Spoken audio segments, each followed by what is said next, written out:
स्वामी जी कि जो आप कैल्शियम की बात करें, कैल्शियम और आयरन ये दो ऐसी चीजें हैं जो हमेशा शरीर में खास तौर पर महिलाओं की इसकी कमी बनी रहती है।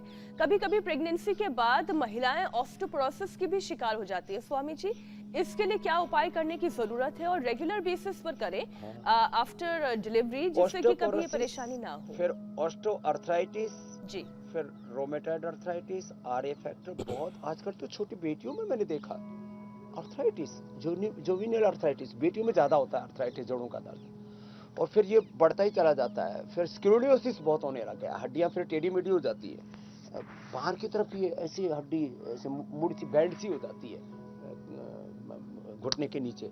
तो क्या करें? लाक्षादि गुग्गुल खाने के बाद, लाक्षादि गुग्गुल, योगराज, महायोगराज, त्रयोदशांग, सिंहनाद, फिर जो है चंद्रप्रभा, त्रयोदशांग। चंद्रप्रभा तो सबको 30-40 साल के बाद सबको एक एक खा लेनी चाहिए, लेडीज हो या जेंट्स हो। कभी भी जिंदगी में मूत्र रोग नहीं होगा, अर्थराइटिस नहीं होगा, हड्डियों में कमजोरी नहीं आएगी। खाली पेट पीडानिल गोल्ड और एलोवेरा, गिलोय, पारिजात, निर्गुंडी, सहजना, ये 5 चीजें तो रामबाण हैं वात रोगों के लिए। और एटीएम की सब्जी हम बताते हैं, कभी कभी उसके एटीएम की सब्जी, कभी हल्दी की सब्जी, रागी बाजरे की रोटी, छोटी छोटी बातें। सप्ताह में एक बार उपवास, माताएं उपवास तो करती लेकिन वो उपवास ऐसे ऐसे मान करके करती थी कोई देवी देवता प्रसन्न हो जाएंगे, पति की आयु बढ़ जाएगी, वो सब मामला सेकेंडरी। पकड़े हैं स्वामी जी। उपवास करने से अपने शरीर में हाँ वो पूरा रोग को खा जाती है, भूख सारे वात पित्त कफ दोषों को खा जाती है। और थायराइड के लिए सर्वांगासन, हलासन, सिंहासन, उज्जाई, मत्स्यासन, उष्ट्रासन, ये भी बहुत जरूरी है। अच्छा स्वामी जी, थायराइड की चूंकि आप बात पहले भी कर चुके, देखो थायराइड एक बार फिर से आ गया, तो थायराइड के मामले में स्वामी जी जरा ये समझा दीजिए कि ये महिलाओं में काफी कॉमन भी है और बढ़ा हुआ या फिर कम थायराइड दोनों ही खतरनाक होता है। लेकिन स्वामी जी कई बार ऐसा भी हो रहा है कि रिपोर्ट में थायराइड डिटेक्ट नहीं हो रहा होता है, लेकिन थायराइड के कॉम्प्लिकेशंस होते हैं।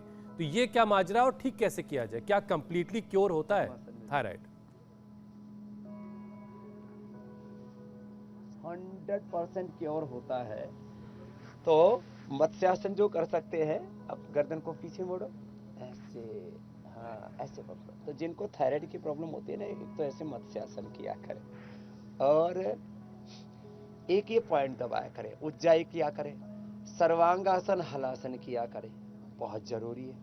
फिर थायरोग्रिट और धनिया का पानी पिला के, ये 100% हमने क्योर किया। ये डॉक्टर बैठा है, MBBS MD डॉक्टर। एलोपैथी वाले क्या कहते हैं डॉक्टर साहब उधर थायराइड के बारे में? थायराइड के बारे में तो एलोपैथी वाले कहते हैं कि भाई थायराइड कम है तो उसका थायरोक्सिन का वो दे दो, अगर ज्यादा बढ़ गया हार्मोन तो उसके एंटीडोट दे दो।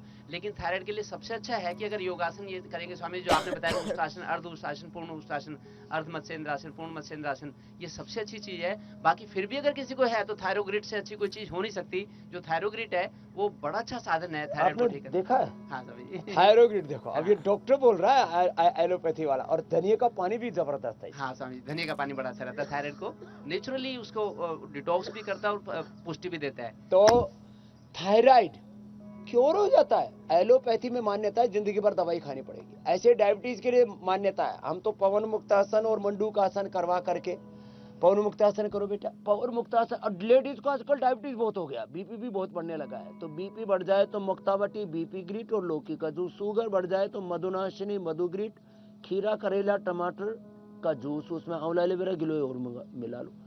लोग ये मानते हैं थायराइड ठीक ही नहीं होता, क्योर नहीं होता, ये पॉइंट दबाते हैं। और लोग ये मानते हैं शुगर ठीक ही नहीं होता, हम ये पॉइंट दबाते हैं। मंडूकासन, पवन मुक्तासन, मधुनाशिनी, मधुग्रीट खिलाते हैं। और डायबिटीज के पेशेंट, नॉन डायबिटीज, तो डॉक्टर साहब खुद देखते हैं कि type 1 diabetes, insulin dependent patient अच्छे हो जाते हैं। तो पूरी दुनिया में जो नहीं होता वही तो योग से होता है। यही तो योग का गौरव, उसकी महिमा है, यही तो उसकी यूनिकनेस है। हमारे पूर्वजों का यही तो योगदान है पूरी दुनिया को। क्या बात है। सब बेटियां मंडूकासन कितना फर्स्ट क्लास कर रही है, पवन मुक्तासन कर रहे हैं, ऐसे सब बेटियां करेंगी तो हिंदुस्तान क्यों नहीं स्वर्ग बनेगा। वैक्सीन करनी हो तो स्वर्ण प्राशन से अच्छी कोई वैक्सीन हो नहीं सकती। पतंजलि में स्वर्ण प्राशन होता है, पूरे देश के लिए एक सीख है कि अगर पूरे देश के हर जिले में स्वर्ण प्राशन हो। अब ये डॉक्टर तो पूरा आयुर्वेद में हो गया। तो डॉक्टर साहब आप कितनी देर अनुलोम विलोम करते हो? करो, कितनी देर करते हो?